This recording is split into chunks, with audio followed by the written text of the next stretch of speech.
आपका हिस्ट्री के revision series में स्वागत है। तो हम लोगों ने लास्ट वीडियो में कंप्लीट कर चुका थे जैन और देखिए शुरू से मैं बता देती हूँ क्या क्या कंप्लीट हमारा हो चुका है। पहले हम लोगों ने पूरा पाषाण काल पूरा देख लिया, ये रिवीजन हो चुका है। आप वीडियो में जाके देख सकते हैं, प्लेलिस्ट में जाके। पाषाण काल हो गया, इसके बाद सिंधु सभ्यता कंप्लीट हो चुका है। इसी के बाद वैदिक काल आता है, तो वैदिक काल कंप्लीट हो चुका है। फिर इसके बाद इन्हीं के बीच में वैदिक के बाद महाजनपद आता है इधर, लेकिन इसके बीच में बौद्ध जैन हम लोगों ने कंप्लीट कर चुके हैं। ओके, ठीक है। अब इसका कालखंड भी हम बता देते हैं। ये पाषाण काल 25 लाख से 10,000 ईस्वी BC तक था। फिर सिंधु सभ्यता था 1500 BC से 2500 BC से 1750 BC तक।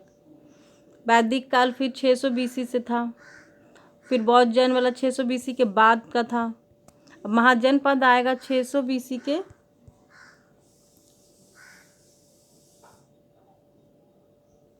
ये महाजनपद 600 BC से 340 BC तक रहेगा पढ़ने का। इस महाजनपद में क्या पढ़ना रहेगा ना, हमें इंडिया के जो जनपद थे।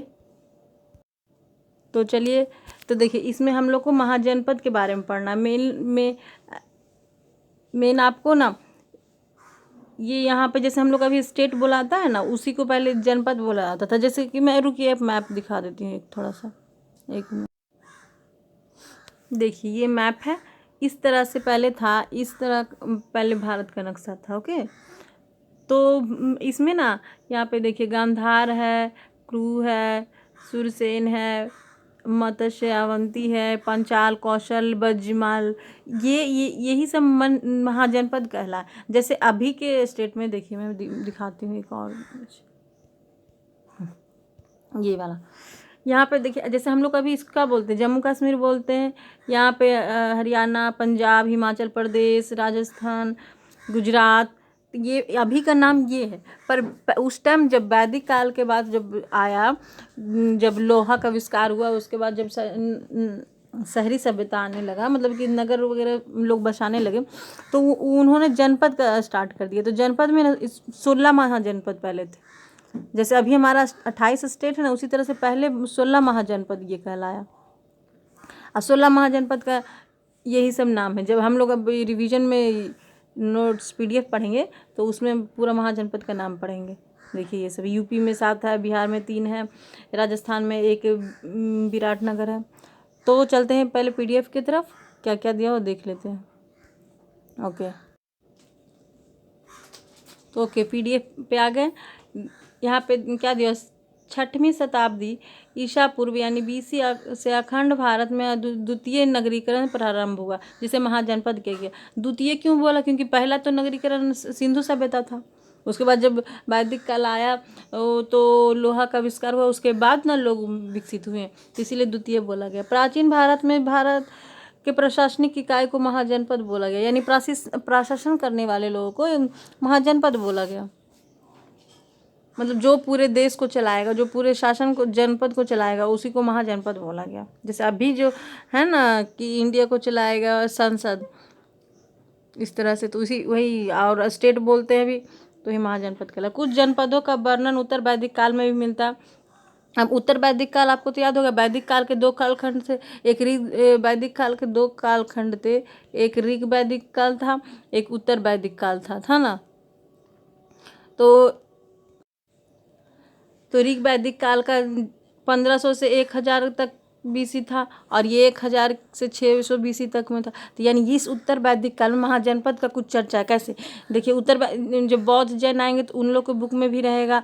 फिर जो बीच में वैदिक काल है, उत्तर वैदिक काल में कौन सा कैमा वेद का ये हुआ था खोज, चौथा वेद जो अथर्ववेद है उसका खोज हुआ था। और ऋग वैदिक काल में 3, जैसे एक मिनट, कहने का मतलब मेरा ये है कि वैदिक काल था ना, उसमें ऋग वैदिक में 3 वेद का खोज हुआ गया था, मतलब कि रचना हो गया था, और अथर्ववेद का एक इसमें।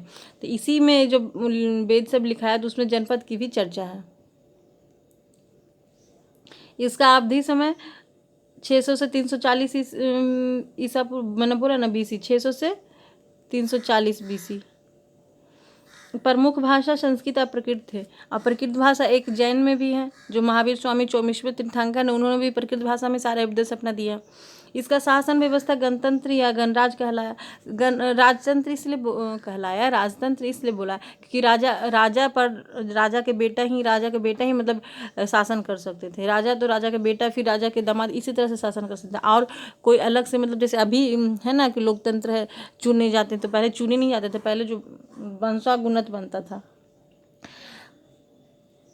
इस समय पूर्वी उत्तर भारत और पश्चिमी बिहार में लोहे के व्यापक प्रयोग होने से बड़े बड़े प्रादेशिक जनपद राज्यों का निर्माण के लिए परिस्थिति बनी। मतलब ये बोला जा रहा है कि लोहा का मेन सबसे ज़्यादा उपयोग कहाँ होने लगा, पूर्वी उत्तर में, यानी उत्तर प्रदेश, यहाँ पे इधर पूर्वी उत्तर प्रदेश, और पश्चिमी बिहार, अब इसी के बगल में बिहार है, तो ये बिहार, ओके। तो ये जो एरिया रहा, यहाँ पे सबसे ज़्यादा लोहा यूज होने लगा। तो यहाँ पे मतलब कि पहले शहरीकरण स्टार्ट होगा, इसीलिए यहाँ जनपद पहले बनने लगा। इसीलिए यूपी में सबसे ज़्यादा जनपद है, और बिहार के इधर में 3 है, ओके, और यूपी में 7 है। चलिए कहाँ तक, तो लोहे के हथियारों के कारण युद्ध वर्णन महत्वपूर्ण भूमिका अदा करने लगा। युद्ध भी होने लगा, लोहा का हथियार बन गया। फिर जब खेती वगैरह करने लगे तो खेत को बांटने लगे कि आपका है हमारा, तो इसके लिए फिर राज्य का भी बंटवारा होने लगा। इसके लिए फिर युद्ध वगैरह भी होने लगे राजा में। इस तरह से खेती के लिए नए औजार आ गए, उपकरण से किसान अपनी आवश्यकता से अधिक अनाज भी पैदा करने लगा। जब ज़्यादा सुलभ हो जाएगा खेती करने के लिए, ज़्यादा औजार बन गए तो अधिक अनाज होने लगा, फिर वो उसको भंडारण भी करने लगे। तो अब राजा अपने सैनिक और प्रशासनिक परियोजनाओं के लिए अतिरिक्त अनाज को भी एकत्रित करते थे, यही भंडारण करने लगे। लोहा पहले उगाते थे, खाते थे, जब से ये वैदिक काल था। तो लोग जो प्रबल निष्ठा अपने जन या कबीले के प्रति थे, वो अपने जनपद या महाजनपद के प्रति होते थे, यानी कि अपने देश के लिए सबको प्रेम रहता था। तो ये प्रबल मतलब अपने जनपद के लिए देश प्रेम था, कहने का मतलब समझिए। अब देखिए बांटा हुआ कैसे था पहले, मतलब व्यवस्था कैसे था, जैसे अभी कैसे है। अभी है छोटा सा क्या ग्राम होता है, ग्राम छोटे लेवल पे, छोटे एरिया को क्या बोलते हैं, ग्राम। फिर उससे बड़ा होता है तो पंचायत, फिर पंचायत से बड़ा होता है तो नगर पालिका, नगर पालिका से बड़ा होता है तो नगर निगम, नगर निगम से फिर बोला जाता है राज्य, और फिर राज्य से देश होता है ना। तो इसी तरह से इसमें भी था। पहले छोटे जगह कबीला बोलते थे, फिर ग्राम मतलब गांव, फिर जन बोलते थे, फिर जनपद, और फिर महाजनपद, यानी पूरा देश महाजनपद, ओके। ये व्यवस्था थी बांटा हुआ। तो मतलब ये दिखा रहा है कि एक व्यवस्था बनाया गया था। वर्तमान में अभी 16 महाजनपद स्थित है, यानी 16 महाजनपद था। तो उत्तर प्रदेश में 8 महाजनपद है, बिहार में 3 है, तो राजस्थान में 1, मध्य प्रदेश में 1 है, दक्षिण भारत में सिर्फ 1 है, दक्षिण भारत के बाहर 2 है। देखिए तो जहाँ पे लोहा का पहले आविष्कार किया, यहाँ पे बिहार और यूपी में, यहाँ पे देखिए सबसे ज़्यादा है, 3, 8, 3, 11 है। और इधर दक्षिण भारत में उतना नहीं हो पाया था लोहा का आविष्कार, और वहाँ पे मतलब लोग ज़्यादा नहीं रह रहे थे, तो वहाँ पे 1 ही बस हुआ है, वो भी ऊपर में महाराष्ट्र के पास होगा, ठीक है। तो यहाँ पे कितना हो गया, ऊपर में, इधर ऊपर भारत के बीचों बीच ये है ना, ऊपर से ऊपर को उत्तर बिहार बोलते हैं, नीचे को दक्षिण बिहार बोलते हैं, भारत बोलते हैं। तो ऊपर वाले में सबसे ज़्यादा है, देखिए इधर 8, 3, 11, और राजस्थान में 1, 12, मध्य प्रदेश में 1, 13 महाजनपद उत्तर बिहार में है, उत्तर भारत में है, सॉरी, और दक्षिण भारत में बस 1 ही है। तो ये बता रहा है कि उत्तर भारत में सबसे पहले विकास स्टार्ट हो गया। तो तो यहाँ पे ज़्यादा राजा लोग रहेंगे, यहाँ के लोग बड़े रहेंगे। इसमें सबसे बड़ा कौन था? मगध था। यही इसीलिए मगध, भारत का इतिहास पहले मगध ही का इतिहास समझिए था, इसीलिए मगध के बारे में हम लोग को ज़्यादा पढ़ना रहेगा कंपेयर टू अदर राजा। अब ये बताया गया कि ये महाजनपद का चर्चा कहाँ से मिला, कहाँ से इसका मतलब साक्ष्य मिला। तो बौद्ध ग्रंथ का जो बुक है अंगुत्तर निकाय उससे मिला है, और जैन का भागवती सूत्र से मिला है। 16 महाजनपद की चर्चा है। बौद्ध भगवान का, अब एक इससे एक चीज़ और, बौद्ध भगवान का एक किस ग्रंथ में बौद्ध भगवान के 200 कहानियों की चर्चा की, उनका 200 कहानियाँ हुआ था पुनर्जन्म का, तो जातक बुक में याद होगा आपको। और बौद्ध भगवान के जीवन का ललित विस्तार में, ये याद रखिएगा बुक का नाम वगैरह। जैन के भागवती सूत्र में महाजनपद की चर्चा। अब देखिए हम लोग देख लेते हैं कितने महाजनपद थे, कितने। फर्स्ट नंबर पे महाजनपद का नाम दिया है, फिर उसकी राजधानी क्या होती थी, और अभी के अनुसार आधुनिक नाम के अनुसार कहाँ पे है। तो फर्स्ट सबसे पहले देखते हैं गांधार। गांधार कहाँ पे है? तक्षशिला में। तक्षशिला अभी पाकिस्तान में पड़ रहा है, रावलपिंडी के पास, पेशावर के पास। ओके। ये अच्छा कौवा क्यों इतना कौं कौं कर रहा है? सॉरी, इसका शायद आवाज़ आ रहा है, शायद उसको कुछ हो गया है। सॉरी फ्रेंड्स, अब हम इसमें क्या कर सकते हैं, ये आवाज़ आएगा। चलिए हम लोग अपने नोट्स पे चलते हैं। फर्स्ट नंबर गांधार, दूसरा कंबोज जो हाटक उसका राजधानी है। ये कहाँ पे है? तो यूपी में, राजौरी के पास यूपी में है। फिर मत्स्य मक्ष विराटनगर, ये राजस्थान में जयपुर के समीप है। Okay. Crew, fourth number crew Indraprastha Delhi में, दिल्ली इंद्रप्रस्थ दिल्ली के पास है, दिल्ली मेरठ के आसपास के क्षेत्र को बोलते हैं क्रू। फिफ्थ नंबर सूरसेन मथुरा, मथुरा अभी भी मथुरा नाम ही है, मथुरा यूपी में है। सिक्स नंबर कौशल श्रावस्ती उत्तर प्रदेश में। देखिए यूपी में सबसे ज़्यादा आ रहा है ना, यूपी में कंबोज था, फिर यूपी में मथुरा आया और यूपी में फैजाबाद आया। मैं इसका लोकेशन भी आपको मैप के द्वारा दिखाऊंगी। एक बार पहले इसको देख लेते फिर उसको देख लेंगे तो दिमाग में फिट हो जाएगा, और 2-3 बार रिवीजन कर लेंगे तो ऑफकोर्स आपके अच्छे से आ जाएगा। ये पता है क्वेश्चन पूछता है एग्ज़ाम में इस तरह से पूछता है कि आपको ये नाम, गांधार नाम दे देगा, बोलेगा कहाँ पे स्थित था, इंडिया में या पाकिस्तान, इस तरह से। और कभी कभी जगह का नाम पूछ लेगा कि फिक्स कहाँ पे था। तो अगर गांधार आया तो देखिए रावलपिंडी यानी पाकिस्तान में, यही कहने का मतलब यही हुआ। तो हम लोगों ने कितना देखा? मथुरा सुरसेन में है, सुरसेन में मथुरा में सुरसेन है। फिर उत्तर प्रदेश के फैज़ाबाद में कौशल्य है। पंचाल भी यूपी में ही है। चेंदी भी यूपी में है। बातस्य वंश कौशाम्बी में है जो इसका राजधानी, ये भी यूपी मिर्ज़ापुर में है। काशी वाराणसी अभी भी नाम है, तो ये वाराणसी यूपी में है। फिर मल्ल है देवरिया उत्तर प्रदेश में।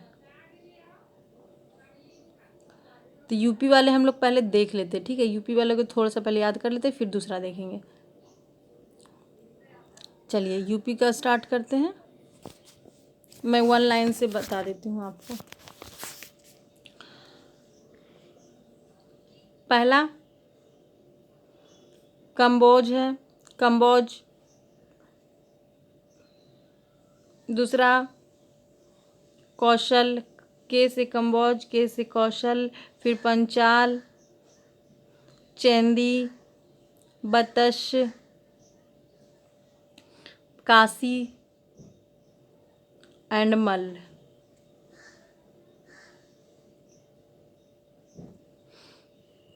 और क्या दक्षिण भारत में एक था, तो दक्षिण भारत एक है असमक, पाटन इसका राजधानी है। ये है गोदावरी नदी के दक्षिण में। गोदावरी नदी किधर बह रहा है? देखिए ऐसे है ना, इधर नर्मदा ताप्ती जा रहा है और इधर गोदावरी जाता है, इधर गोदावरी प्रवाह होता है। तो यहाँ पे है असमक। 13 नंबर अवंती, अवंती भी एमपी में ही है, यूपी में है, सॉरी एमपी में सिर्फ एक ही है, एमपी वाला, हाँ ये एमपी ना, मध्य प्रदेश एमपी, वही अवंती एमपी में है, मुझे लग रहा था मैं गलत बोल दी, सॉरी। अवंती एमपी में, यूपी एमपी में देखिए कंफ्यूज होगा, यही चीज़ क्वेश्चन आ जाता है जो कंफ्यूजन वाला रहता है ना एग्जाम में, तो ये अवंती बहुत ही इंपॉर्टेंट है, इसको याद रखिएगा। फिर 14 नंबर बज्जी, ये तीनों बिहार का है, बज्जी अंग मध्य, ये मगध है जो सबसे इंपॉर्टेंट है, इसी के बारे में सबसे ज़्यादा पढ़ना रहेगा हमें। मगध अभी पटना को बोलते हैं, गया नालंदा ये सब पूरा मगध ही था, और इसकी राजधानी राजगीर थी। देखिए इसका राजधानी पहले राजगीर रहा, फिर चेंज होते रहा, फिर इसका राजधानी पाटलिपुत्रा हो जाएगा अशोक के टाइम में, फिर चेंज होता रहेगा, मतलब राजधानी बाद में चेंज होंगे ही, सारे के राजधानी बाद में चेंज होंगे, लेकिन मगध का ज़्यादा पढ़ना, तो मगध के बारे में हम लोग ज़्यादा देखें। तो ये जो सबसे पहला राजधानी बना था, इसके ये दिया हुआ है। ओके, तो चलिए हम लोग थोड़ा सा मैप से देख लेते हैं, जो जल्दी दिमाग, मैप देखने से थोड़ा दिमाग में जल्दी फिक्स होता है। तो आते हैं मैप पे, तो आ गए हम लोग मैप पे, और हम लोग चलिए स्टार्ट करते हैं यहाँ से, इस तरह से हम लोग सीरियल वाइज याद करते चलें। ओके, फर्स्ट नंबर पे क्या है, फर्स्ट सबसे इधर जो ये पाकिस्तान में बसा हुआ है, कौन सा है, गांधार, जिसकी राजधानी तक्षशिला, गांधार, गांधार की राजधानी तक्षशिला। ओके, फिर सेकेंड में कंबोज है, जो इंडिया और अफगानिस्तान के बीच में था, अभी रजौरी में पड़ रहा है। कंबोज की राजधानी हाटक, कंबोज की राजधानी हाटक, दो हो गया, पहला गांधार की राजधानी तक्षशिला, दूसरा कंबोज की राजधानी हाटक। थर्ड नंबर पे आते हैं क्रू, क्रू है जो हरियाणा में है, ये क्रू, क्रू यहाँ पे हरियाणा में है, हरियाणा में है, लेकिन ये दिल्ली हरियाणा मेरठ सब कवर कर रहा था। इसकी राजधानी इंद्रप्रस्थ है, इसकी राजधानी इंद्रप्रस्थ। तीन देख लिए, फिर से बोलते हैं, गांधार की राजधानी तक्षशिला, कंबोज की राजधानी हाटक, और तीसरा क्रू की राजधानी इंद्रप्रस्थ। फोर्थ नंबर पे आते हैं मत्स्य, मत्स्य की राजधानी विराटनगर, जो राजस्थान में है। पहले बाहर बाहर जिसमें है ना एक एक उसको देख लेते, फिर यूपी वाले में आएंगे, क्योंकि उसमें 7 है। फर्स्ट नंबर पे गांधार की राजधानी, फर्स्ट गांधार की राजधानी तक्षशिला, दूसरा कंबोज, कंबोज की राजधानी हाटक, थर्ड क्रू, क्रू की राजधानी इंद्रप्रस्थ, फोर्थ नंबर, फोर्थ मत्स्य, मत्स्य की राजधानी विराटनगर, सॉरी, तो विराटनगर तक हो गया। फिर अभी यूपी वाले में आते हैं, फर्स्ट सुरसेन, सुरसेन जो मथुरा में, यूपी के सबसे इधर में मथुरा, तो फर्स्ट मथुरा में यूपी का, सेकेंड पांचाल जो बरेली में पड़ रहा है यहाँ, इसके बाद यूपी के बाद बरेली, मथुरा के बाद बरेली का, फिर बरेली के बाद इधर आएंगे श्रावस्ती, जो अभी कौशल, कौशल श्रावस्ती, इसके बाद यहाँ पे ये बगल में मल्ल, मल्ल है, कुशावती इसका राजधानी है, अभी देवरिया में पड़ रहा है, गोरखपुर देवरिया जो यूपी का है, ये भी करंट में बहुत चर्चे में गोरखपुर। फिर इसके बाद यहाँ इसके नीचे ऐसे आए तो ये है काशी, काशी, काशी वाराणसी, जो बिहार से थोड़े से दूर में है, तो काशी वाराणसी, काशी। इसके बाद फिर इधर मुड़ेंगे तो अंग, यहाँ पे अंग है, नहीं अंग नहीं है, सॉरी सॉरी, अंग नहीं, बज है, बज, बतस, बतस है। अब बतस के बाद इसके बाद यहाँ पे चिंदी, तो 3 और 3 ऐसे 6 एक साथ। देखिए ऐसे हम लोग को चलना है, यूपी में ऐसे देखते चलना है, ऐसे है ना। यहाँ पे क्या था, मथुरा, मथुरा सुरसेन, सुरसेन की राजधानी मथुरा का देखें, पांचाल, कौशल, काशी, मल्ल, मत्स्य एंड चिंदी। ओके, अब बिहार वाले को देखते हैं, बिहार में 3 है, बिहार में बज्जी, अंग और ये मगध लिखा हुआ है, ऐसा दिख नहीं रहा है, ये मैंने नेट से डाउनलोड किया है तो इसमें थोड़ा सा प्रॉब्लम है। ये मगध है, मगध की राजधानी पटना। तो बिहार में 3, बज्जी, वैशाली। वैशाली में महावीर स्वामी का जन्म हुआ था, इसे पता चल रहा है ना। फिर अंग, फिर मगध। ओके। फिर उज्जैन, अवंती, एक एमपी में है 2, तो यहाँ पे उज्जैन, ये उज्जैन अवंती है, और ये तो यूपी वाला है, सॉरी एमपी में एक ही है उज्जैन। बाहर का हम लोग का सब हो गया कंप्लीट, एक बस दक्षिण भारत का रह गया जो अस्मक है। पोटली या पोतना इसका राजधानी है। ये मेन इम्पोर्टेंट है कि गोदावरी नदी के पास से होते हुए गुजरा।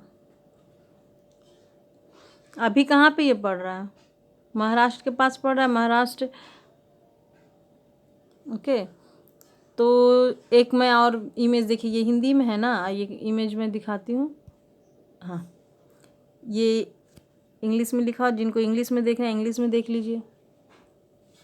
यहाँ हम लोग जैसे देखा था सीरियल वाइज, इस मैप में भी देख लेते हैं। गांधार, कंबोज, क्रू के बाद मत्स्य देखे थे, मत्स्य यहाँ पे लिखा हुआ जो है राजस्थान में है। उसके बाद सुरसेन यूपी में, पांचाल, कौशल के बाद क्या देखे थे, मल, एमपी वाला मल यहाँ पे है। फिर चेंदी, बज्जी, वैशाली, काशी बज्जी, अंग, मगध, अस्मक, है ना। पूरा 16 महाजनपद। The rise of a 16 BC दिया हुआ, यानी 600 BC का एराइज। तो चलिए चलते हैं PDF के अब तरफ। अब तो एक दो बार, हाँ, तो PDF पे आ गए। ठीक है, तो अब आपको तो लोकेशन पता चल गया, तो इसको 1-2 बार पढ़िए और याद हो जाएगा। फिर से मैं एक बार पढ़ लेती हूँ। गांधार, कंबोज, मत्स्य, क्रू, सुरसेन, कौशल्य, पंचाल, चेंदी, मत्स्य, काशी, ये यूपी का है। फिर अस्मक दक्षिण भारत का है। अवंती, बज्ज और मगध ये बिहार का। ओके। इसके बाद क्या दिया हुआ, इसके बाद इसके विस्तार दिया हुआ कि क्या क्या है। गांधार जो है महाजनपद पाकिस्तान में है। देखें, इसकी राजधानी तक्षशिला है, जो विश्व का प्राचीनतम विश्वविद्यालय यहाँ पे केंद्र है। गांधार शिला में सब पढ़ने जाते थे ना, गांधार में। अस्मक जो दक्षिण भारत का एकमात्र महाजनपद है जो गोदावरी नदी तट पे है। उत्तर प्रदेश में मल महाजनपद गणराज्य था। बिहार में बज्जी महाजनपद एक गणराज्य था। बज्जी की राजधानी वैशाली में लिच्छवी गणराज्य का शासन था। लिच्छवी गणराज्य का शासन। और एक चीज देखिए, वैशाली में महावीर स्वामी का जन्म भी हुआ था। जो पूरे विश्व में सबसे पुराना गणराज्य वैशाली, जो बज्जी है, ये सबसे पुराना गणराज्य, यानी सबसे पहला वैशाली पुराना है। उसके बाद बिहार का बज्जी था, उसके बाद मगध जो बना स्टार्टिंग हुआ और वो बहुत आगे तक गया। इसमें 8 कुल थे, बज्जी में 8 कुल थे। तो बज्जी में 8 कुल थे और इसमें भाषा था संस्कृत, पहले भाषा चलता था। ओके। और इसमें जो 8 कुल थे ना, उसमें जो लिच्छवी वंश था, वो 8 में जब लड़ाई हुआ ना, तो लिच्छवी था ना, वही जीता था, लिच्छवी। इसीलिए इसका ही शासन वैशाली में चलता था, इसीलिए ये लिच्छवी गणराज्य बोला जा रहा है। ओके। जब आप स्पेशली बिहार का पढ़ेंगे ना, उसमें ये ज़्यादा अच्छे से रहेगा बताया, इसलिए मैं थोड़ा सा शॉर्ट में बता दी हूँ कि 8 वंश थे। लिच्छवी जब उन लोगों में जब लड़ाई हुआ तो उसमें लिच्छवी जीता, वो उसी का पूरा सत्ता चला वैशाली में। सबसे शक्ति महाजनपद मगध था। देखिए, बाद में जो आया मगध सबसे शक्तिशाली था पूरे इसके दक्षिण में विंध्याचल पर्वत और पूरब में सोन नदी, उत्तर में गंगा। कहाँ देखिए, दक्षिण का विंध्याचल पर्वत और पश्चिम का सोन, उत्तर का गंगा, पूरब का फल्गु जैसे नदियाँ इस महाजनपद के प्राकृतिक दुर्ग थे। मतलब कि दुर्ग मतलब कि उसका पूरा बाउंड्री सीमा था, इतना था। यानी यानी मैं दिखाती हूँ, देखिए दक्षिण, इधर जो दक्षिण का विंध्याचल है, पश्चिम का जो सोन है नदी ये, और गंगा नदी इधर, ये बिहार का जो फल पूरा ये मगध के मतलब की सीमा में ही आने लगा बाद में जाके। राजस्थान के मरुस्थलीय क्षेत्र में स्थित एकमात्र महाजनपद मत्स्य जहाँ महाजनपद थे। चंपा जो प्राचीनतम नाम मालानी था। ओके, महात्मा बुद्ध ने अपना सबसे ज़्यादा उपदेश कहाँ दिया था? कौशल की राजधानी श्रावस्ती में दिया था, याद होगा ना। श्रावस्ती में सबसे ज़्यादा उपदेश दिया। सबसे पहले महात्मा बुद्ध ने कहाँ दिया था उपदेश? सारनाथ में। ये सब याद रखिएगा, पिछला भूलिएगा मत। ओके, तो बोलने का मतलब यही है कि कौशल की राजधानी में ही श्रावस्ती में महात्मा बुद्ध ने अपना जानकारी दिया था। फिर मल्ल की राजधानी कुशीनगर में भी महात्मा बुद्ध ने अपना महापरिवहन करवाया। इससे पता चल रहा है ना महाजनपद का जो बोला गया है कि बुक में मिला है। तो मल्ल की राजधानी कुशीनगर में उनका महापरिवहन भी हुआ था और लास्ट उपदेश भी कुशीनगर में दिए थे महात्मा बुद्ध ने। महात्मा बुद्ध के समकालीन अवंती के शासक राजा चंद्रप्रद्योत थे। राजा चंद्रप्रद्योत थे जो महात्मा बुद्ध के समकालीन थे। अंक की पहली चर्चा अथर्ववेद में किया गया। अथर्ववेद जो उत्तर वैदिक काल में स्थापना हुआ था अथर्ववेद का, इसमें ही अंक का चर्चा है। अंक कहाँ है? मुंगेर में है। अंग मुंगेर में है। पीछे हम लोग देखे थे ना, ये याद रखना, मतलब एक दो बार पढ़िएगा तो याद हो जाएगा। मुंगेर में है अंग महाजनपद। महाजनपद इम्पोर्टेंट है, ये याद रखना जरूरी है, क्योंकि ऐसे तो ज़्यादा क्वेश्चन का भी पूछता नहीं, लेकिन जो पूछता है ना एक दो क्वेश्चन पूछ ही लेता है, फिर लोग को कन्फ्यूज़न होता है। तो अंग था कहाँ पे? मथुरा में, जिसकी राजधानी चंपा था। ये अथर्ववेद में इसका चर्चा है। मगध जनपद में कुल 7 राजवंश हुए। अब यहाँ देखिए हम लोग क्या पढ़े कि अवंती में 8 राजवंश थे, 8 राजवंश थे, जिसमें अवंती, यहाँ अवंती में 8 कुल थे, लिच्छवी में 8 वंश थे, उसमें लिच्छवी वाला जीता था। वैशाली में 8 वंश है तो लिच्छवी वाला जीता। अब यहाँ मगध में 7 जनपद है ना, तो इसमें सिर्फ पढ़ना नहीं ना, बस बताया गया, लेकिन जो मगध का 7 वंश है इसको पढ़ना है। मगध में बहुत इसके सिमिलर बहुत सारे वंश चले, वो भी साथ साथ पढ़ेंगे हम लोग। दक्षिण भारत के जो पाल आए, फिर राजपूत वाले आए, वो सब भी इसके साथ साथ पढ़ना, लेकिन इसका 7 राजवंश है ये बताया गया। तो ट्रिक क्या है? हसीन मशूक सा। पहला हर्यक वंश था, ह से हसी, स से शिशुनाग, न से नंद वंश। इसके बाद मौर्य वंश जिसमें अशोक थे, शुंग वंश, कर्णव वंश और सातवाहन वंश। सातवाहन वंश ने सीसा का सिक्का चलाया था। इसी से देखिए फिर इसमें जो पढ़ेंगे ना, इसमें भी साथ में पढ़ते रहेंगे कि कौन क्या किए थे। तो पहला वंश हर्यक वंश है, उसको स्टार्ट करते हैं। ये कब से कब तक का काल बता रहा? 1544 से 412 ईसा पूर्व का कालखंड है। संस्थापक कौन थे? बिंबिसार थे, जिनका जन्म 544 ईस्वी में और मृत्यु हुआ था 452 में। ओके, ये जैन और बौद्ध धर्म के दोनों के समकालीन थे। हर्यक वंश वाले ऑफकोर्स दोनों समकालीन होंगे, क्यों? क्योंकि देखिए जैन धर्म वाला जैन धर्म वाले महावीर स्वामी का 420 में हुआ था जन्म, और गौतम बुद्ध का 463 BC में। तो इनके समकालीन चल रहे हैं ना। 500 चल रहा है ना, 44 से 52 तक हैं ये। अब इस वंश के संस्थापक बिंबिसार थे, पहले ऐतिहासिक राजवंश थे, सबसे पहले ऐतिहासिक राजवंश, यानी मगध के सबसे पहले ऐतिहासिक ये मेन इम्पोर्टेंट राजा बिंबिसार ही थे। इसके पहले भी मगध में राजाएं थे। देखिए मैं वो उन राजाओं का नाम बता देती हूँ। पहले थे, उतने बड़े नहीं थे, बृहद्रथ थे। फिर उसके बाद उनका बेटा जरासंध आया, जरासंध। 3rd नंबर में उनका बेटा सहदेव। फिर 4th नंबर में रूपपुंज आया। इस रूपपुंज को मारकर ये हर्यक वंश वाले फिर आए। ओके, तो हर्यक वंश के सबसे पहले संस्थापक बिंबिसार। फिर इन्होंने इनकी राजधानी राजगीर, जो अभी राजगीर बोला जाता है, यह ग्रीव्रज थी। बिंबिसार 52 वर्ष तक मगध तक राज किए। 52 वर्ष तक की ये प्रथम राजा थे जिन्होंने प्रशासनिक राज्य पर बल दिया, यानी प्रशासन को स्थापित किया और स्थायी सेना रखते थे। ओके, बिंबिसार बौद्ध धर्म के अनुयायी थे, यानी बौद्ध धर्म इन्होंने अपना लिया था।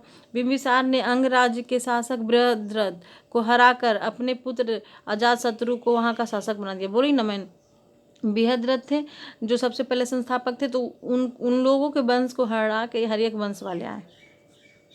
और उनका तो बिंबिसार का बेटा कौन? अजातशत्रु। ओके,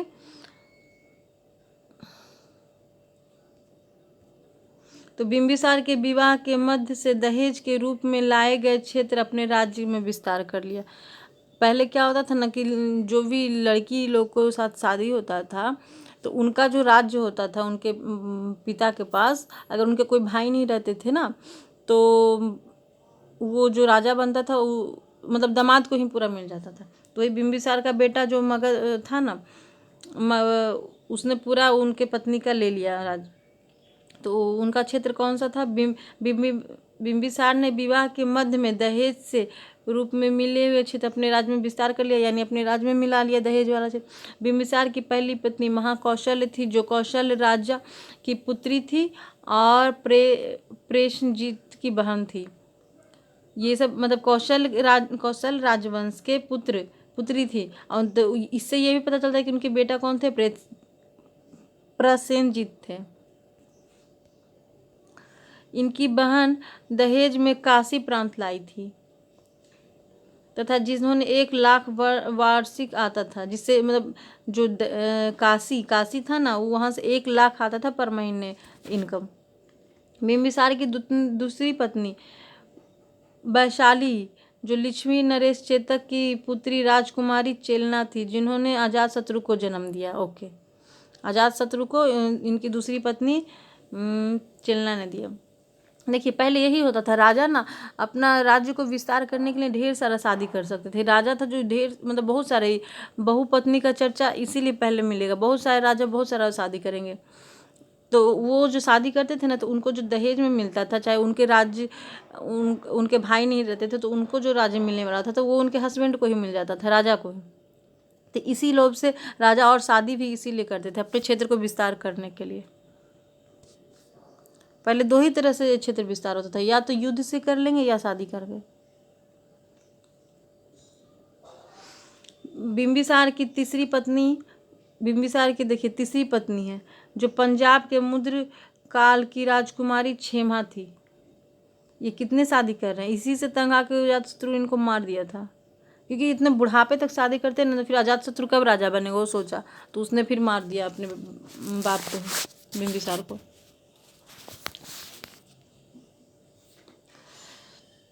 ये आगे लिखा हुआ होगा मे भी।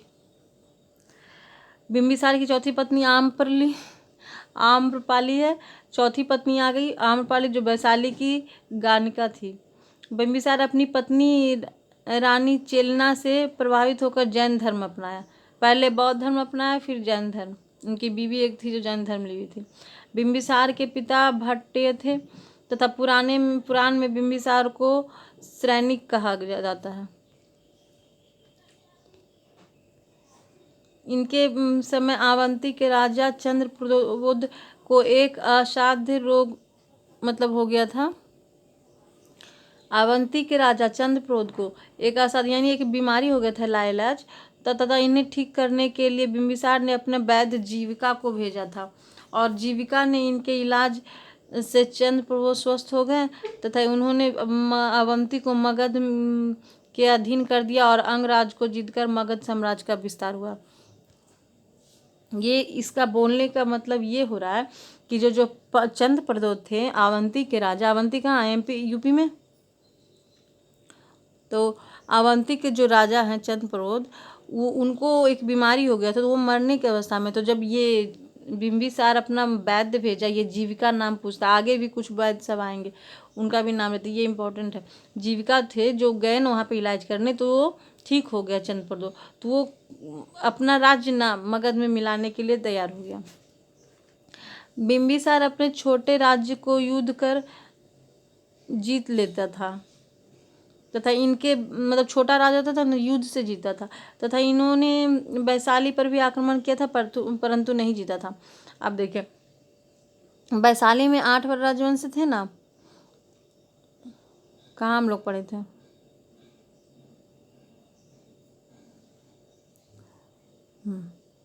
जिसमें लिच्छवी था आगे, ये लिच्छवी वंश वाला जीता था। तो यहाँ पे ये जो वैशाली पे ये बिंबिसार था जो हमला किया, बट वो जीत नहीं पाया, लेकिन इसका बेटा जीत जाएगा।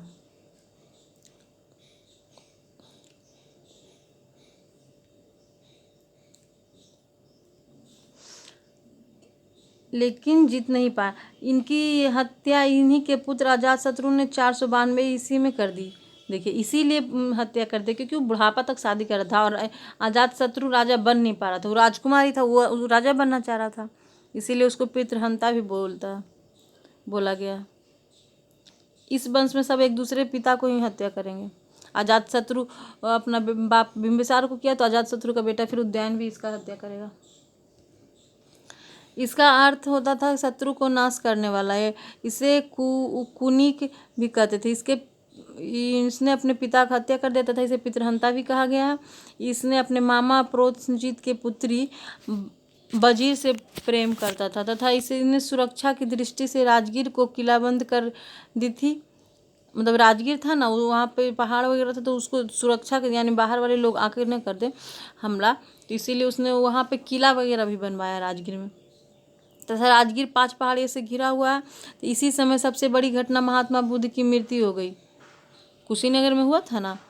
तो अजातशत्रु के काल में ही श्रापिन गुफा में राजगीर में पहली बौद्ध संगीति हुई। बौद्ध संगीति में लोगों को पढ़े थे कि पहली बौद्ध संगीति किन्होंने कराया, अजातशत्रु ने कराया। और पुरोहित किसको रखा था, महाकश्यप को रखा था। कहाँ हुआ था, राजगीर में 483 ईस्वी में हुआ था ना, मृत्यु होने के बाद तुरंत। तो बौद्ध संगीति इन्होंने अपने सहयोग वर्षकार के सहयोग से, यानी इनका सहयोगी जो था अपने सैनिक को ही ना बोलेंगे, सहयोग से वैशाली पर आक्रमण किया और उसे जीता। देखिए इनका पिता जो बिंबिसार था वो नहीं जीत पाया, लेकिन ये अजातशत्रु जीत गया। वर्षकार था ना, उसका सेनापति बहुत ही चालाक था। तो वहाँ पे जाके वो अंदर में घुस के मतलब अपना नॉलेज इकट्ठा कर लिया कि कहाँ कहाँ से कौन सा किला है, और फिर आके बता दिया अजातशत्रु को, इसने हमला करके जीत लिया। इस युद्ध में उसने 2 नए हथियार रथमाशुल और महाशिला कंटक का भी प्रयोग किया। नया हथियार का नाम है रथमाशुल, जो लोहा का पहले आविष्कार किया था, तो स्टार्ट हो गया था नया नया बनना औजार, तो यही रथमालू और महाशिला 2 एक हथियार है। यह जैन धर्म के पहले उपांग में महावीर और अजातशत्रु के रिश्ते में बताया गया। ये जैन धर्म का एक उपांग है ना, पहला उपांग जैन धर्म में, उसी में महावीर के और अजातशत्रु दोनों के बारे में बताया गया। यानी पता चल रहा है कि दोनों समकालीन चल रहे हैं। यह प्रारंभ में जैन और बौद्ध धर्म को अपनाया। इसका बाप जो बिंबिसार था दोनों अपनाया था, पहले बौद्ध को अपनाया फिर जैन को अपना लिया बीवी को देख के। इसने 16 वर्ष तक मगध पर शासन किया तथा इसके 2 पुत्र थे, उदयभद्र और उदयन था, तथा इसके पुत्र उदयन ने इनकी हत्या कर दी। देखिए इसके 2 पुत्र था, तो उदयन को गद्दी मिला और इसने अपने बाप को मार के अपना गद्दी ले लिया, तो उदयन भी पितृहंता कहलाया। उदयन भी 460 से 44 ईसा पूर्व। इसने अपनी राजधानी कुसुमपुर पुष्पेश्वर बनाया, यानी राजगीर था राजधानी, पहले राजगीर था ना, यहाँ बिंबिसार से चल रहा है राजगीर। अब ये कुसुमपुर को पहले बना, यही कुसुमपुर के आगे चलकर पाटली कहलाता है। यही कुसुमपुर था ना, पाटली अब पुत्र कहला रहा। तो इसमें बस यही याद रखना है कि पहले राजधानी कौन बनाया, बिंबिसार जो राजगीर को बनाया, जो अजातशत्रु ने भी राजगीर का किलाबंदी करवाया, और उदयन ने राजधानी चेंज करके पाटलिपुत्र शिफ्ट किया। इसने अपने पिता की हत्या की थी, इसलिए बौद्ध ने इसे पितृहंता कहा तथा इसका नाम उदाई या उद्रभादु है। यह चंपा का राजा था, यानी चंपा। चंपा कहाँ, यूपी में है, तो वहाँ का ये उपराजा था।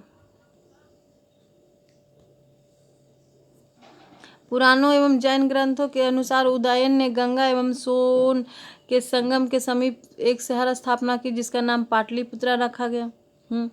इसके पुत्र ने पाटलिपुत्रा को पटना नाम रख दिया। इसने अपने राजधानी जैन चैत्य का निर्माण करवाया था। अपने राजधानी में जैन चैत्य यानी जैन लोगों के लिए मंदिर बनवाया। इसकी हत्या किसी अनजान व्यक्ति द्वारा चाकू से गोदकर कर दी गई थी। यानी कि यहाँ से पता चल रहा है कि उदयन की हत्या किसी दूसरे ने किया, इसका बेटा ने नहीं किया था। इसका बेटा नागदशक आएगा। उदयन का पुत्र नागदशक एक अयोग्य शासक था। ये मतलब क्या हुआ, राजा का बेटा जब राजा बनते रहता तो वो अपना आराम में ही रह जाता, तो उतना शासक मतलब योग्य नहीं बन पाया। इसकी हत्या इसी के सेनापति शिशुनाग ने कर दिया, जो उसका सेनापति था शिशुनाग ने कर दिया, और वो अपना नया वंश चला लिया। देखिए युद्ध यहाँ पे जो बिंबी अजातशत्रु था उसने कैसे वैशाली को जीता था, अपने सेनापति के कारण ही जीता था। सेनापति का नाम क्या था,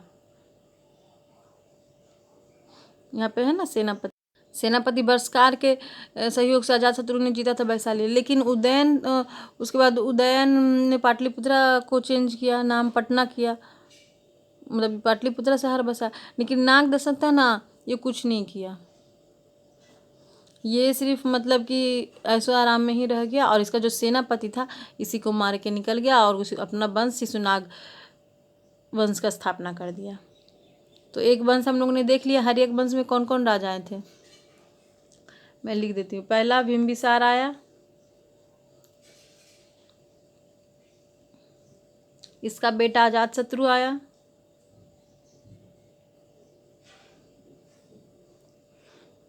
दोनों ने राजधानी राजगीर ही रखा। फिर इसका बेटा उदयन आया, इसने राजधानी पटना कर दिया यानी पाटलिपुत्रा। और इसका बेटा नागदशक बकलोल था। अब नेक्स्ट वंश हो गया स्टार्ट, तो शिशुनाग वंश।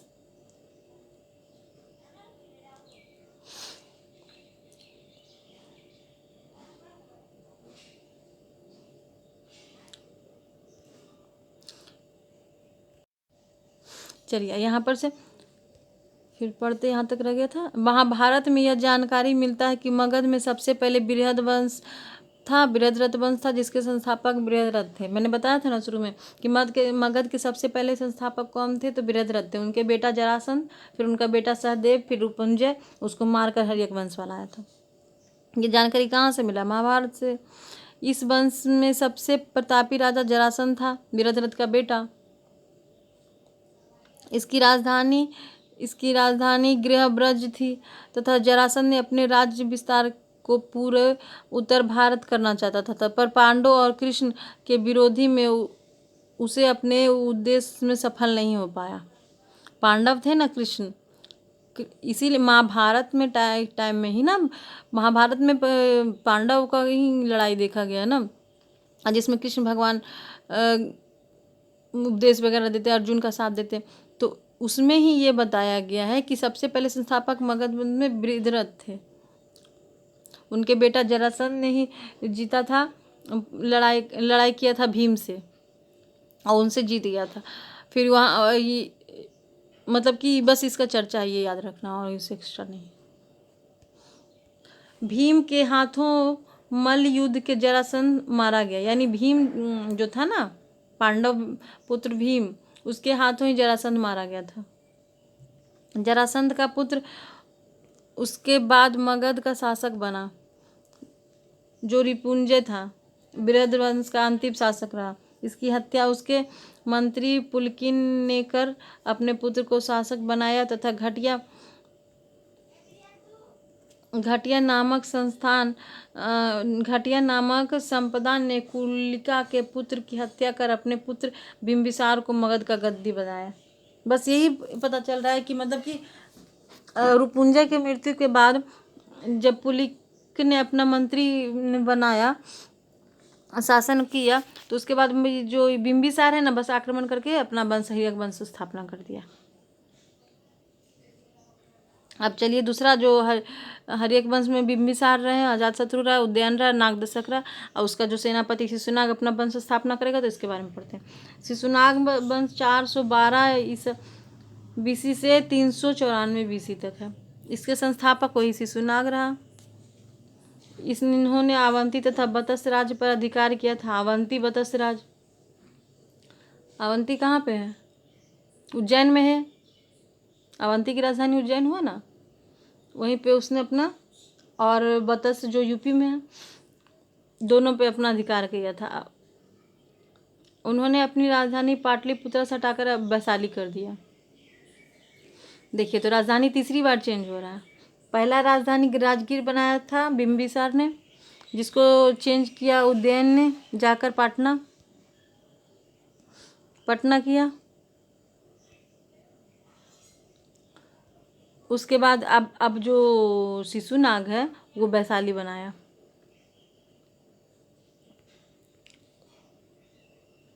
शिशुनाग ने वैशाली बनाया। ओके। इस शासन के समय मगध साम्राज्य के अंतर्गत बंगाल से लेकर मालवा तक का क्षेत्र था, यानी बंगाल से मालवा। ये देखिए, ये उत्तर बिहार है, मतलब ये इतना देख रहे थे, यहाँ बंगाल स्टार्ट हो रहा है, यहाँ से मालवा तक।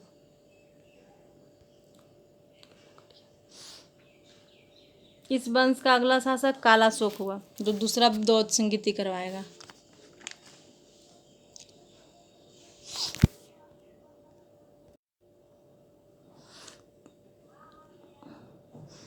कालाशोक, तो कालाशोक जो दूसरा कालाशोक आ गया। फिर कालाशोक ने अपने शिशुनाग की मृत्यु के पश्चात कालाशोक बना। देखिए, इसका पुराना नाम कर्णवन था। ये सब इम्पोर्टेंट नहीं है, इसने बस वैशाली में द्वितीय द्वौत संगीति कराया, बस ये इम्पोर्टेंट है इससे। और कालाशोक ने अब वैशाली में जो उसका पिता शिशुनाग ने बनाया था राजधानी, वहाँ से वो चेंज करा के फिर पटना लाया। ओके, क्योंकि वहाँ पे उसको ना बहुत सारा वहाँ पे मतलब अच्छा व्यवस्था नहीं था, पटना में व्यवस्था था, तो वहाँ पे फिर ट्रांसफ़र किया। देखिए, तो तीसरी बार चौथी बार ट्रांसफ़र हुआ। इसके बाद इसका बेटा नंदीवर्मन बनाएगा। इसके अंतिम शासक नंदीवर्मन है, जिसका हत्या करके महापद्मानंद जो नंद वंश वाला था, इसका एंड हो गया। तो देखिए कहाँ तक हम लोग आए। हर्यक वंश में नागदशक का हत्या करके शिशुनाग ने अपना शिशुनाग वंश स्टार्ट किया। और शिशुनाग के लास्ट राजा, शिशुनाग में 3 आया, शिशुनाग, कालाशोक और नंदीवर्मन। शिशुनाग, कालाशोक और नंदीवर्मन, इसका हत्या करके नंद वंश स्टार्ट। न से नंदी हो गया ना, नंद, तो नंदी वंश स्टार्ट है। बस इस तरह से याद रखना। नंदी वंश में 2 ही राजा इंपॉर्टेंट रहेंगे, महापद्मानंद और धनानंद। इस वंश सर्वाधिक महाशक्तिशाली महापद्मानंद था, जो शूद्र था, और ये राजपूतों का विनाश किया, इसलिए सर्व क्षत्रांतन कहलाया। क्षत्रियों का नाश करने वाला की उपाधि से मिला। इस वंश की जाति नाई नपाई थी तथा राजतंत्र के प्रधानमंत्री का नाम राक्षस था। राक्षस का असली नाम विष्णुगुप्त था। इस वंश के प्रथम शासक महापद्मानंद था। महापद्मानंद जो केंद्रीय शासन पद्धति का शासन पिता महापद्मानंद को माना जाता है। यही बस महापद्मानंद इसका राजा था, ये इम्पोर्टेंट है। और इसके मंत्री राक्षस था, जिसका नाम असली नाम विष्णुगुप्त था।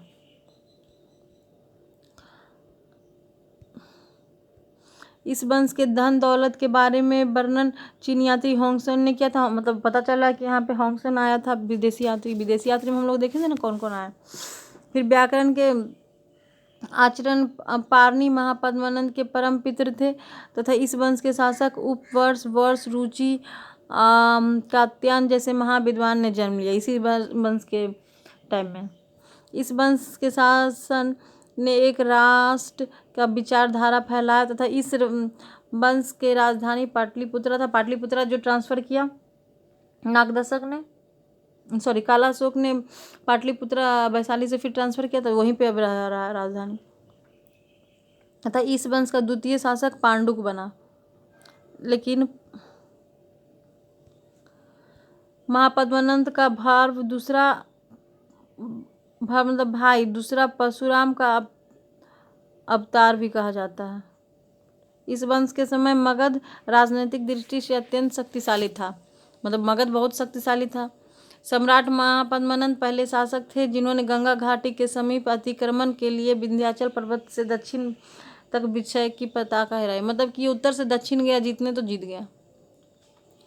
इसने कलिंग जीतकर एक राठ और एक छत्र की उपाधि लिया। ये उपाधियां वगैरह याद रखिएगा। महापद्मनंद को कौन सा, एक राठ और एक छात्र की उपाधि मिला। और क्या मिला, सर्व छत्रांतन भी मिला उपाधि। युद्ध के लिए कलिंग गया था। ठीक है, ये इसने कलिंग जीत लिया, पूरी तरह से मगध में नहीं मिला पाया था, मतलब कलिंग जीता तो पूरी तरह से मगध नहीं मिला पाया। इस वंश के अगले शासक धनानंद था जो बदमाश, ये क्रूर था। इसने कलिंग को नगर निर्माण का कार्य किया तथा इस वंश के सबसे लालची और धन संग्रह, मतलब ये पगला था। पगला क्या था ये, मतलब सबसे लालची था, सब पे बहुत अपने जनता पे बहुत पीड़ा देता था। जब सिकंदर भारत में आक्रमण किया उस समय नंद वंश का अंतिम शासक धर्मानंद था तथा विश्व विजेता सिकंदर ने भारत पर आक्रमण के समय सम्राट धनानंद की विशालतम सेना देखकर हौसला पस्त हो गया तथा इनकी विशालतम शक्ति के सामने सिकंदर जैसे महा विश्व विजेता भी नतमस्तक होकर वापस लौटने की अपनी भलाई समझी थी। सिकंदर के भारत जाने के बाद मगध साम्राज्य में अर्थव्यवस्था और अशांति फैल गई। मतलब सिकंदर जो भारत में आया ना, तो मगध में अशांति आ गया कि सिकंदर हमला कर दिया। लेकिन प्रजा धनानंद के अत्याचार से ग्रस्त था। अब प्रजा, मैंने बोला ना कि धनानंद बहुत क्रूर था, वो अपने ही प्रजा पर ज़्यादा अत्याचार करता था। दूसरा क्या करेगा राजा हमला, ये अपने ही बस प्रजा को प्रताड़ित करता था और उनसे धन वगैरह संग्रह करता था, टैक्स वगैरह बहुत देता था। यहीं पर चाणक्य आएंगे। चाणक्य ने यही जो सिकंदर हमला करने वाला था ना, यही सूचना देने गए थे कि सिकंदर हमला करने वाला है, जो आप अपनी सेना तैयार रखे। तो लेकिन ये जो धनानंद था ना, उसने उनका बेइज्जती करके बाहर भगा दिया। तो इसी के बाद चाणक्य ने दृढ़ संकल्प ले लिया कि मैं यहाँ के जनता को राहत दूंगा, मतलब कि इसके जो क्रूरपंथी है उससे मुक्ति मिलाऊंगा, एक नया बढ़िया राजा बनाऊंगा। उसके बाद उन्होंने चंद्रगुप्त मौर्य को खड़ा किया जो इसको मारेगा। इनके देखिए पढ़ते इसने अपने दरबार में चाणक्य को अपमान कर निकाल दिया, जिस कारण चाणक्य ने अपने प्रिय शिष्य चंद्रगुप्त मौर्य के सहयोग से मगध में फैली हुई अराजकता और विस्फोटक स्थिति का लाभ उठाकर धनानंद की हत्या कर दिया और मौर्य वंश का स्थापना कर दिया। जैसा कि मैंने बोला था वही बात लिखा हुआ। मौर्य वंश की स्थापना के पूर्व विदेशी आक्रमण कौन से, मतलब मौर्य वंश के स्थापना के पहले विदेशी आक्रमण क्या हुआ, इसके बारे में तो इसके बारे में पढ़ना है। तो चलिए विदेशी आक्रमण हम लोग इसके नेक्स्ट वीडियो में पढ़ेंगे, क्योंकि एक ही वीडियो में लंबा हो रहा है वीडियो, और एक ही वीडियो में सब पढ़ने से दिमाग से निकल जाता है। आज हम लोगों ने क्या क्या पढ़ा, तो आज हम लोगों ने कितने महाजनपद है ये पढ़ा। महाजनपद कितने हैं, 16 महाजनपद है। कौन कौन सा महाजनपद है उसका नाम पढ़ा, ये याद करिएगा। और फिर महाजनपद में पहला वंश कौन थे, हर्यक वंश थे। उसके 4 राजा थे, बिंबिसार, अजातशत्रु, उदयन और नागदशक। नागदशक को मार के शिशुनाग फिर अपना वंश स्थापना किया। शिशुनाग का बेटा कालाशोक और नंदी बर्मन लास्ट इस वंश का शासक था। इसके बाद नंद वंश आ गया। इसके बाद नंद वंश आया, मतलब तीसरा वंश अब ये चल रहा है। तो नंद वंश में पहला महापद्मानंद था, जिसको जो शूद्र जाति का था और उसको एक आराठ और सब छत्रांतन का भी उपाधि मिला था। इसका बेटा जो धनानंद आया, जो बहुत ही क्रूर था और चाणक्य को बेइज्जती करके राज से बाहर भगा दिया। इसलिए चाणक्य ने अपना बेइज्जती का बदला एक नए राजा को खड़ा किया, चंद्रगुप्त मौर्य को, अपने शिष्य को, और मगध साम्राज्य यानी मगध में मौर्य साम्राज्य आ गया। मौर्य साम्राज्य का स्थापना हुआ। ये तो इसके बीच में एक मतलब कि अभी तक इतना मतलब जो कालखंड चला, इसमें इसके बीच में कौन कौन से विदेशी आक्रमण हो, इसके बारे में तो पढ़ना पड़ेगा ना। तो ये विदेशी आक्रमण पढ़ना। तो चलिए तो फ्रेंड्स, हम लोग नेक्स्ट वीडियो में मिलते हैं। Okay, thank you so much देखने के लिए। Okay, bye bye and